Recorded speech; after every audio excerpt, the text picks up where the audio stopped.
Chapter 2. Reet. His blood is moving so slow. It's agonizing. Bobby let out a choked scream.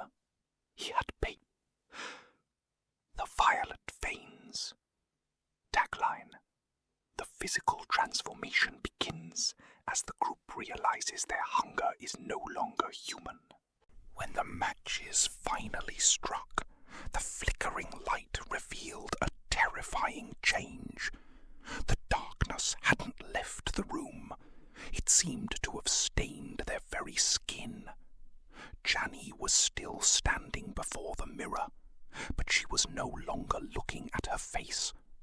She had pulled her robe down past her shoulder, revealing deep violet veins that throbbed in sync with the distant street music of Bourbon Street.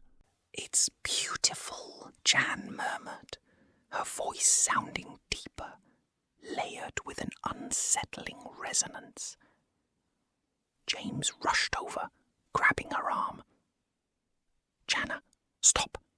Look at your pupils. They're entirely dilated. We need to go to a hospital. Now." "No doctors," Elena barked from the kitchen doorway. She stepped into the candlelight and Robert gasped. Elena's teeth looked longer, sharper at the canines, and a thick dark fluid was leaking from her gums. She wasn't crying. She looked feral. "The hospital will lock us up. They don't understand. I can feel the heartbeat of every person on this block." The bartender stilled his hands away from his face, and his fingernails had turned a glossy beetle black, hardening into claw-like points. "It hurts, Robert. My bones are shifting." Robert grabbed Maeve by her shawl, pinning her against the wallpaper. "Fix this. What is happening to us? What is a vampine?" Maeve didn't flinch. Her expression was a mask of grim pity. The vampine are the apex consumers of life force, born in the shadows of the old European courts and buried deep in the Louisiana soil. They don't drink just blood, boy. They drink the essence of life, memory, emotion, vitality. You breathed in the spores from the attic. You drank the water from the old well. The transformation is already shifting your marrow.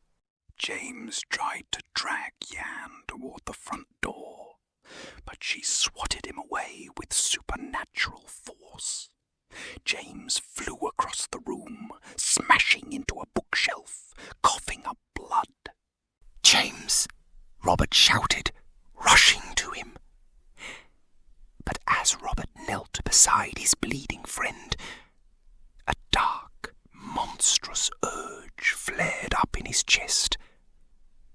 The smell of James's spilled blood didn't sicken him. It smelled like rain after a drought. It smelled like life. Robert's mouth watered, and he had to physically rip himself away to keep from leaning down to lick the floorboards.